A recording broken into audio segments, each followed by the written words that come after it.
Morning. Right, first of all, what am I wearing? This is my lovely animal-free research t-shirt. One of my friends is running a campaign at the moment to try and reduce cruelty in scientific research and to reduce unnecessary animal testing.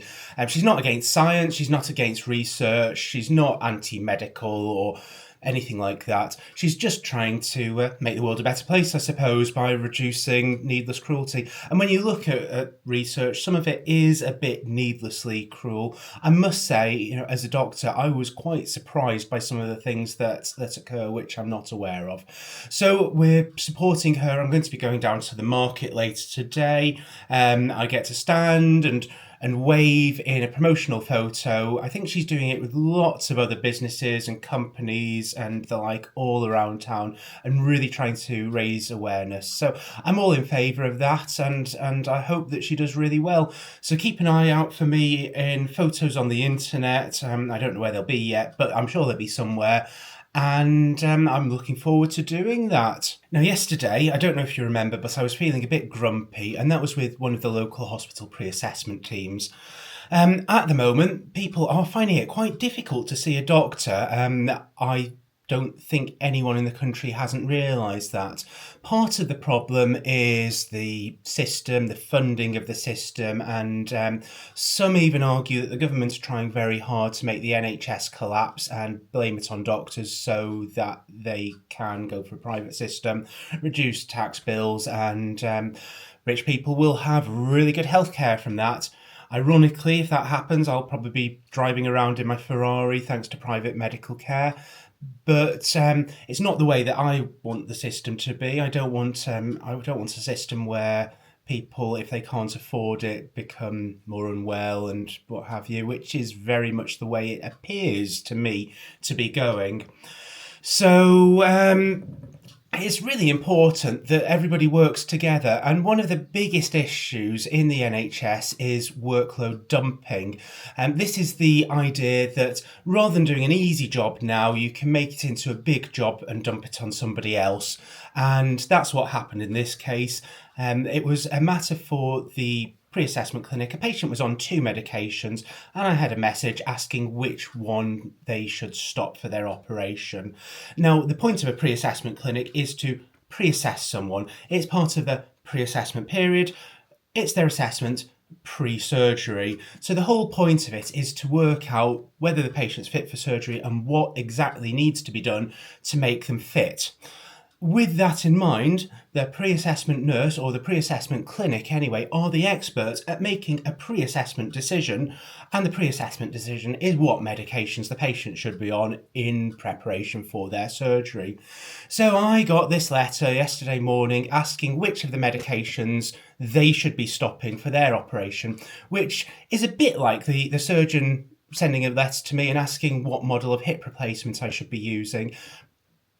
They know what they're doing and they shouldn't be offloading the work in that way. And I'm sure it goes both ways. In defense of the specialists, I do hear an awful lot of stories of things that are inappropriate to be sent to them being sent to them. So it does work both ways. So I don't want you to think this is a specific hospitals versus GPs thing. But anyway, I got this letter. It doesn't sound like a big deal, but that's 15 minutes having to read through the message, read through the notes, respond to them to basically say, look, there is an expert in pre-assessment in this conversation, and out of the two of us, it's not me. So I had to spend time doing that, write a quick letter, send that back to the admin team, get them to send it back to the pre-assessment clinic. All in all, probably about 15 minutes of time. Now, 15 minutes of time is one appointment, so that's one appointment on the day lost. That, again, doesn't sound like very much, although, as I said before, people are desperate for appointments and there aren't very much. So some might even argue that just one appointment is too many. But remember that this multiplies across numerous things. So I had maybe 5 or 6 requests like that. So that's, an hour and a half of my time dealing with things that were other people's jobs. And that was all before lunch. Of course, I had the same amount again after lunch, and that's another hour, hour and a half. So out of my day, that's maybe about 3 hours that I've spent trying to deal or reject other people's work. And when there's not enough appointments, we either have to choose between losing 3 hours worth of appointments every single day for every single doctor, or do it in our own time, which is why most doctors you'll find do tend to log into work, as much as people like to say that we're lazy, do tend to log into work for hours outside of their normal working hours. It's also, as I keep saying, part of the reason you can't get an appointment. It's not because we're lazy, it's not because we're out on the golf course, it's not because we're up to shenanigans in the broom cupboard even. It's simply because we're dealing with so much stuff. And if we're dealing with that stuff, we're not doing the medical stuff that we like doing, that we're trained to do, that we want to do, which is seeing patients and trying to work out what's wrong with them and how to get them better.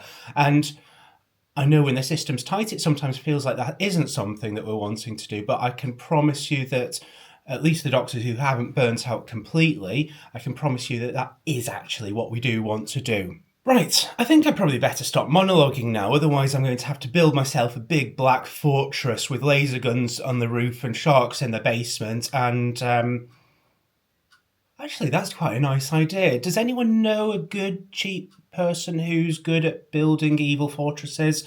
I would like laser guns. I'm not too bothered about the sharks. In fact, I'd probably rather not have sharks. Can I have cats? Cats would be good. I'd like cats with laser guns, not just in the basement, but everywhere, and lasers on the roof, and just generally lots of lasers. I do like the lasers. Can I have rockets as well? Probably the British government wouldn't let us have that.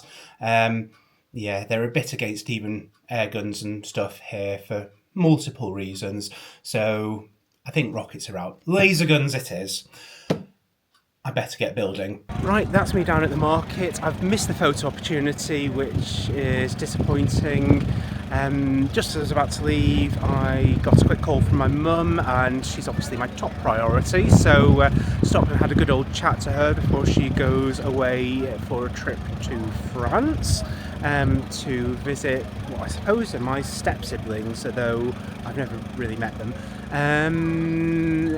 I'm really hungry now, and there's not a lot of food here, so I'm probably just going to head straight back again. Maybe we'll get the photo done quickly by one of the other market folk. We'll see. I might just get bored and go home and have some food. How exciting is this? The fun fair's come to town.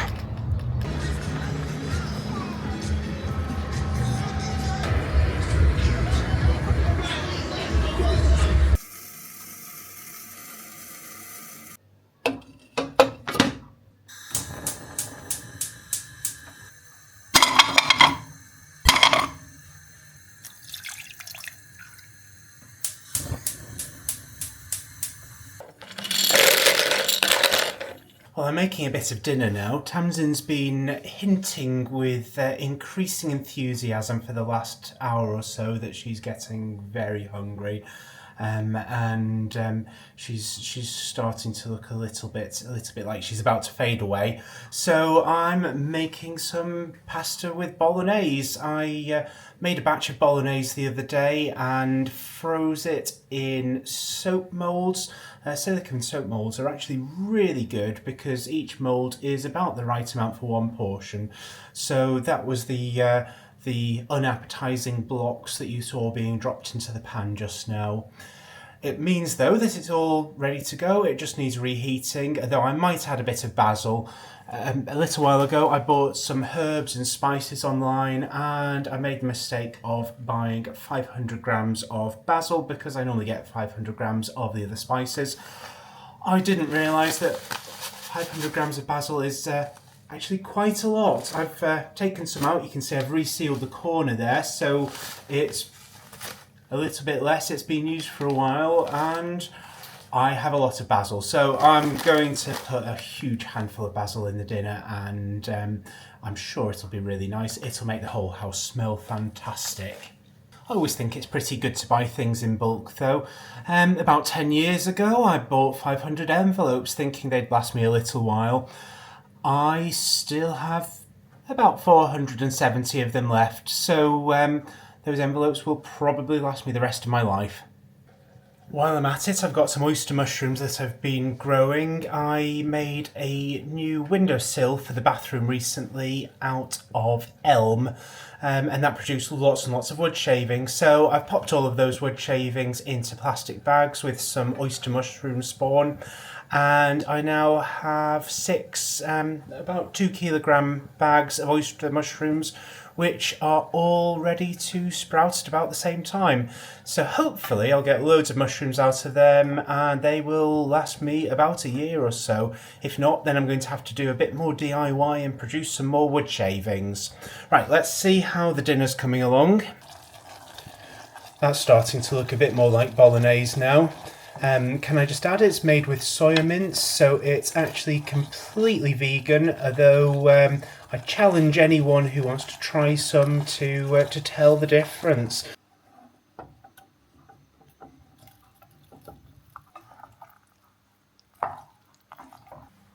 Right, that's 2 dinners prepared. One with vegan applewood and one with a generous helping of cheddar on top. I'm sure any Italian watching will be turning in their grave. Even if they're not already dead, they'll still be turning in their grave. So I am sorry to them. But I'm an English person at heart, so cheddar is a must.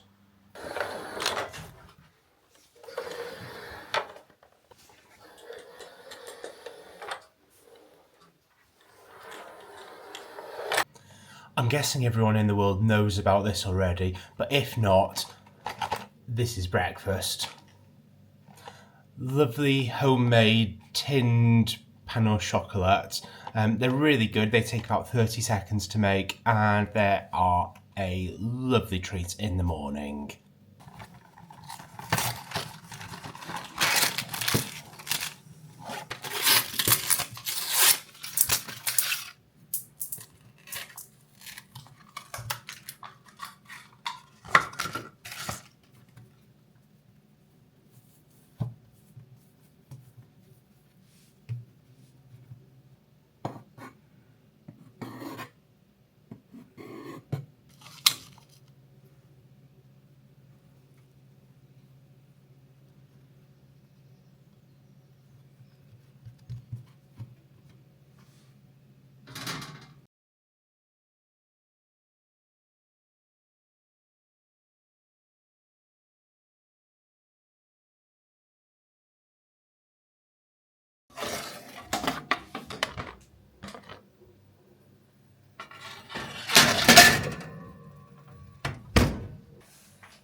And that's how we make pain au chocolat in this house in the easy way. And they are nice and fresh and warm, so I think I'll go and eat them now.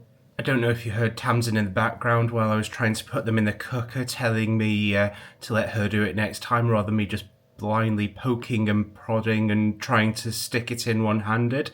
But I thought that was great advice from her, so thank you very much, Tamsin, for that.